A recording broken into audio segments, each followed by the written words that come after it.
Hello, જાગૃત આવાજમાં તમારું સ્વાગત છે. મારું નામ છે ચિંતન અખાણી. જે લોકો 12th પછી નિરમાની અંદર એડમિશન લેવું છે એન્જિનિયરિંગમાં, બરાબર, તો એ નિરમાની અંદર બેટા એડમિશન લેવાનું હોય તો એમાં તમે બે રીતે નિરમાની અંદર એડમિશન લઈ શકો છો. એક એડમિશન તમે લઈ શકો છો એસીપીસી થ્રુ, અને એ એસીપીસીનું ફોર્મ કેવી રીતે ભરવું અને આપણે આખો વિડીયો બનાવી કાઢ્યો છે. એની લિંક પણ ડિસ્ક્રિપ્શન બોક્સમાં મૂકી દઉં છું. તમારે જોવાનું બાકી હોય તો તમે જોઈ કાઢજો. અને બીજી એક મેથડ છે ઓલ ઇન્ડિયા થ્રુ, એટલે કે તમે JEE મેન્સ થ્રુ તમારા લોકોએ નિરમાની અંદર એડમિશન લેવું હોય તે ઓલ ઇન્ડિયા કેટેગરીમાં તમારે આવે. એના માટે તમારે નિરમાની વેબસાઇટ પર જઈને તમારે ફોર્મ ભરવાનું હોય. એ ફોર્મ બેટા આખરે કેવી રીતે ભરવું એનો સ્ટેપ બાય સ્ટેપ વિડીયો આજે હું બનાવી રહ્યો છું. જો તમારે ફોર્મ ભરવું તો તમે લોકો ભરી શકશો. બીજી વસ્તુ બેટા, ડિસ્ક્રિપ્શન બોક્સમાં વોટ્સએપ ગ્રુપની લિંક છે, તમે એમાં જોડાઈ શકો છો. એક વાર જોડાઈ ગયા તો બીજી વાર જોડાવાની જરૂર નથી. ઠીક છે? ઓકે. અને આ જે વેબસાઇટની લિંક છે એ પણ હું ડિસ્ક્રિપ્શન બોક્સમાં મૂકી દઉં છું. નિરમા વેબસાઇટ લિંક કરીને મૂક્યો છે, ત્યાંથી તમે આ વેબસાઇટ પર જઈ શકશો. જો પહેલાં તો આ એની વેબસાઇટ છે, લખી છે. જો અહીંયા આગળ બીટેક એડમિશન 2025 જે છે એ હાલ ઓપન છે. લાસ્ટ ડેટ કોઈ જગ્યાએ અત્યારે મેન્શન કરેલી નથી. ઓકે, તો ઓનલાઈન એપ્લિકેશન સ્ટાર્ટ ક્યાંથી થાય છે? ચાલુ થઈ ગઈ છે. એપ્લાયના બટન પર ક્લિક કરશો એટલે સ્ટાર્ટ થશે. પણ એની પહેલાં આ જે એપ્લિકેશન છે એમાં તમે કઈ રીતે તમે એડમિશન લઈ શકશો. આ ફોર્મ ભરો તો કયા કયા કોટામાં એડમિશન મળે? તો જુઓ, ઓલ ઇન્ડિયા કોટા 52% સીટ્સ છે. એમાં NRI/NRI સ્પોન્સર્ડમાં જવું હોય તો પણ આ ફોર્મ ભરવાનું. અને જે ઇન્ટરનેશનલ સ્ટુડન્ટ્સ હોય, CIWGC, SEA, PIO, OCIFN, આ જે સ્ટુડન્ટ્સ હોય એ લોકો માટે આ ફોર્મ છે. બરાબર. હવે તમે જુઓ તો તમને ખબર પડશે કે ફોર એક્ઝામ્પલ AIML બ્રાન્ચ છે તેમાં ઓલ ઇન્ડિયાની 31 સીટ છે, કેમિકલની 31 સીટ છે, સિવિલની 62 સીટ છે, કોમ્પ્યુટરની 156 સીટ્સ છે ઓલ ઇન્ડિયા કેટેગરીમાં. આ 62, 93, 31 અને 62 આ બધી સીટ્સ જે છે એ ઓલ ઇન્ડિયા કેટેગરીથી ભરાશે. અને એના માટે હું જે અત્યારે ફોર્મ કહેવા જઈ રહ્યો છું એ ફોર્મ બેટા તમારે લોકોએ ફિલ કરવું પડશે. ઠીક છે? તો જો અહીંયા બેટા તમે એપ્લાયનો બટન પર ક્લિક કરશો જેવું એટલે આ વિન્ડો ઓપન થશે. બરાબર. આ વિન્ડો જે ઓપન થશે એની આપણે આખી PPT બનાવી છે. PPT અહીંયા આગળ મૂકું છું. જો એ વિન્ડો ઓપન થયું. હવે અહીંયા વિન્ડો ઓપન થશે એટલે તમારે ન્યૂ કેન્ડિડેટ રજિસ્ટ્રેશન કરવાનું છે. તમે ફર્સ્ટ ટાઈમ આવેલા હોય તો તમારે બેટા સાઇનઅપ કરવું પડે. સાઇનઅપ માટે બેટા અહીંયા આગળ ફર્સ્ટ નેમ એડ કરશું, આપણે લાસ્ટ નેમ એડ કરીશું, ઈમેલ એડ્રેસ નાખીશું. એ જે ઈમેલ એડ્રેસ છે એ ઈમેલ એડ્રેસ આપણે રિપીટ કરીશું. કન્ટ્રીમાં ઇન્ડિયા લખીશું. JEE રજિસ્ટર્ડ મોબાઈલ નંબર નાખીશું આપણે. એ મોબાઈલ નંબર આપણે રિપીટ કરીશું.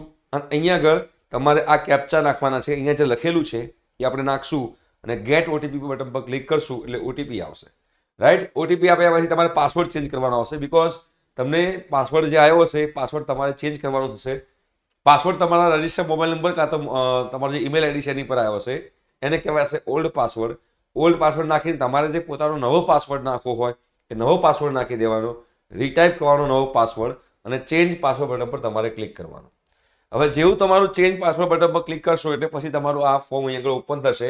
એપ્લિકન્ટ્સ ડેશબોર્ડ જે છે, એપ્લિકન્ટ ડેશબોર્ડ એ અહીંયા આગળ છે. બરાબર. જો શું લખ્યું છે? Important notes. Candidate has to fill the details and upload the documents which are currently available with you. તમારી પાસે જેટલા ડોક્યુમેન્ટ્સ અવેલેબલ હોય એ તમારે આની અંદર અપલોડ કરવાના છે. Before you submit the application form please ensure that all the required information are correct. બરાબર છે. Please note that the final submission of application will not only occur after all the relevant information and the required documents have been uploaded. The latest update regarding the admission process will solely be available on the applicant dashboard or admissions website only. તમે આ form બેટા fill up કરશો પછી જેટલી પણ update આવશે એ update તમને અહીંયા જે છે દેખાશે, એટલે કે આ ડેશબોર્ડ પર તમને લોકોને દેખાશે. રાઈટ. હવે તમે જોશો તો અહીંયા આગળ આપણે આગળ જઈએ તો તમારે અહીંયા આગળ ડિક્લેરેશન લેવાનું છે. ડિક્લેરેશનનો મતલબ એમ છે કે તમે જે પણ ઇન્ફોર્મેશન ભરશો ઇન્ફોર્મેશન સાચી છે, બરાબર કે ખોટી નથી, તમને બધા રૂલ્સ એન્ડ રેગ્યુલેશન ખબર છે. એટલે આ હિયર બાય બટન પર ક્લિક કરવાનું છે અને એની ઉપર ક્લિક કરીને તમારે નેક્સ્ટ બટન પર ક્લિક કરવાનું છે. બરાબર. ક્લિયર થાય છે? હવે જેવું નેક્સ્ટ બટન પર ક્લિક કરશો એટલે તમારી પહેલાં પર્સનલ ઇન્ફોર્મેશન છે તમારી અહીંયા આગળ માગશે. આ જે પર્સનલ ઇન્ફોર્મેશન છે એમાં name of applicant, first name, એટલે કે ધારો કે મારું નામ ચિંતન અમિતભાઈ અખાણી છે તો ચિંતન ફર્સ્ટ નેમ કહેવાય, અમિતભાઈ મિડલ નેમ કહેવાય અને અખાણી જે છે બેટા લાસ્ટ નેમ કહેવાય. બરાબર. સ્ટુડન્ટ્સ નેમ તમારું જે છે as per the marksheet, JEE marksheet પ્રમાણે મૂકજો. એડ્રેસ તમારે મૂકવાનું છે. કન્ટ્રી, તમે કયા સ્ટેટથી છો, તમારી કઈ સિટી છે એ તમારે સિલેક્ટ કરવાનું છે. પિનકોડ તમારો કયો છે. અલ્ટરનેટ મોબાઈલ નંબર હોય તો મૂકવાનો છે. અલ્ટરનેટ ઈમેલ આઈડી હોય તો તમારે મૂકવાનું છે. નેશનાલિટી ઇન્ડિયન છે. બર્થ ડેટ તમારી કઈ છે, ડેટ, મંથ અને યર તમારે એડ કરવાનું છે. જેન્ડર કયું છે અને સોર્સ ઓફ ઇન્ફોર્મેશન, તમને આ ઇન્ફોર્મેશન ક્યાંથી મળી છે એ સોર્સ તમારે લોકોએ એડ કરવાનું છે. એના પછી તમે જોશો તો બધું આપણે ફિલ કરી દીધું છે. ફિલ કર્યા પછી પ્રોગ્રામ નેમ, તમારે શેમાં બેટા એડમિશન લેવા માંગો છો. જો અહીંયા આગળ બે ટાઈપના પ્રોગ્રામ છે. બેચલર ઓફ ટેકનોલોજી મતલબ કે 4 વર્ષનો જે કોર્સ હોય એ અહીંયા આગળ છે, અને ઇન્ટિગ્રેટેડ બીટેક પ્લસ MBA મતલબ કે 5 વર્ષનો કોર્સ છે બીટેક પ્લસ MBA, બરાબર. 4+1 એટલે કે 3+2 એવું બી કહી શકાય.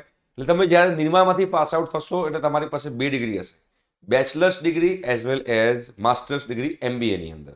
જો તમારે MBA કરવાનું શોર્ટ હોય જ કે મારે MBA કરવું છે અને તમારે નિરમામાંથી જ કરવું છે, તમારી એવી ઈચ્છા હોય તો તમે આની પર સિલેક્ટ કરી શકો છો, અને બેમાંથી ગમે તે તમે એક સિલેક્ટ કરી શકો છો. એના પછી એડમિશન કેટેગરી જે છે એ તમારે સિલેક્ટ કરવાની છે. એડમિશન કેટેગરીમાં ઓલ ઇન્ડિયા કોટા, એટલે તમે JEE મેન્સ થ્રુ એડમિશન લેવાના હો અને રેગ્યુલર એડમિશન લેવાના હો તો ઓલ ઇન્ડિયા કોટામાં આવે. તમે NRI છો તો તમારે NRI આવે, અને NRI સ્પોન્સર્ડ મતલબ કે તમને કોઈ NRI તમને સ્પોન્સર કરવાનું છે તો એમાં NRI સ્પોન્સર્ડ આવે. મતલબ કે મારું કોઈ રિલેટિવ છે એ ઇન્ડિયાની બહાર રહે છે, મારી સિસ્ટર છે એ ઇન્ડિયાની બહાર રહે છે અને એ સ્પોન્સર કરે છે મારું એજ્યુકેશન, મારા સનનું એજ્યુકેશન, તો એને NRI સ્પોન્સર કોટા કહેવાય. બરાબર છે. બેમાંથી આ ત્રણમાંથી તમારે જે સિલેક્ટ કરવાનું હોય તમે સિલેક્ટ કરી શકો છો.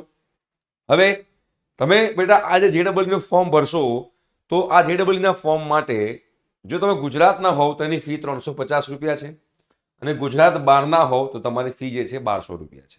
રાઈટ. અહીંયા આગળ સેવ એન્ડ નેક્સ્ટ, તમારે ગુજરાતના હો તો પહેલું ટીક કરવાનું, ગુજરાત બહારના હોવ તો તમારે બીજું ટીક કરવાનું. હવે આમાં આપણે સેવ એન્ડ, ધારો કે મેં આ ફર્સ્ટ ટીક કર્યું છે અને સેવ એન્ડ નેક્સ્ટ બટન પર ક્લિક કરું છું. ધારો કે અહીંયા સેકન્ડ કર્યું છે તો પેએબલ એમાઉન્ટ લખેલી આવી ગઈ, ફર્સ્ટ લખ્યું હોત તો પેએબલ એમાઉન્ટ 350 લખેલી આવત.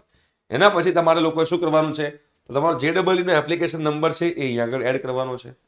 એના પછી તમારો આધાર કાર્ડ નંબર છે સ્ટુડન્ટનો એ અહીંયા આગળ એડ કરવાનો છે.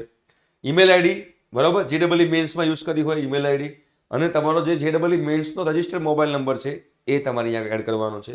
એ એડ કરીને સેવ એન્ડ નેક્સ્ટ બટન પર તમારે જવાનું છે. બરાબર. હવે જોશો અહીંયા આગળ લખ્યું છે બ્રાન્ચ સ્પેશિયલાઇઝેશન પ્રિફરન્સ, આ પ્રેફરન્સ છે. બરાબર. તો અહીંયા આગળ પ્રેફરન્સ શું છે આપણે જોઈશું. ઓકે. અને અહીંયા આગળ પછી પ્રેફરન્સ માટે આપણે જુઓ કે તમારે સૌથી પહેલાં નિરમાની અંદર કઈ બ્રાન્ચમાં એડમિશન લેવું છે. ફોર એક્ઝામ્પલ તમારે નિરમાની અંદર પહેલાં કોમ્પ્યુટર લેવું છે તો પહેલાં કોમ્પ્યુટર સિલેક્ટ કરો. જો મને કોમ્પ્યુટરમાં ના મળે તો મારે AIMLમાં જવું છે તો AIML સિલેક્ટ કરો. જો મને AIMLમાં બી ના મળે તો મારે ECમાં જવું છે તો પછી EC સિલેક્ટ કરો. જો EC ના મળે તો મારે મિકેનિકલમાં જવું છે તો પછી એના પછી મિકેનિકલ આવે. જો મિકેનિકલ ના મળે તો ઇલેક્ટ્રિકલ, જો ઇલેક્ટ્રિકલ ના મળે તો કેમિકલ, જો કેમિકલ ના મળે તો સિવિલ, જો સિવિલ ના મળે તો ઇન્સ્ટ્રુમેન્ટેશન અને કંટ્રોલ. પ્રેફરન્સીસ આપવાના છે કે તમારે કયા પછી કયું જવાનું છે. બરોબર છે. આ તમને લોકોને ખબર હોવી જોઈએ. જો અહીંયા આગળ કયા પ્રેફરન્સીસ આપેલા છે, જો કે અહીંયા આગળ ફર્સ્ટ ચોઇસ મારે AIML છે, એ ના મળે તો સિવિલ છે, એ ના મળે તો ઇલેક્ટ્રિકલ છે, એ ના મળે તો મિકેનિકલ છે.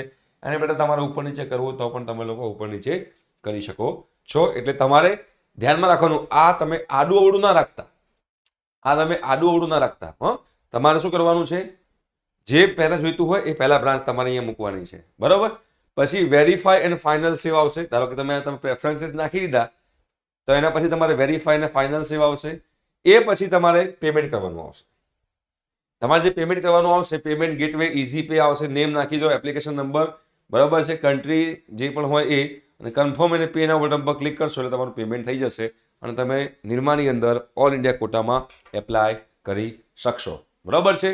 તો જે લોકોને નિરમાની અંદર, જે લોકોએ JEE મેન્સ આપી હોય એ લોકો આ નિરમાની અંદર પેમેન્ટ કરી શકે છે અને ટ્રાય કરી શકે છે કે તમને નિરમાની અંદર મળે છે કે નહીં. ઠીક છે. આખું સ્ટેપ બાય સ્ટેપ તમને ગમ્યું હોય ચેનલ સબસ્ક્રાઇબ કરી દેજો અને વિડીયોને લાઈક કરી દેજો. Okay. Thank you so much. By.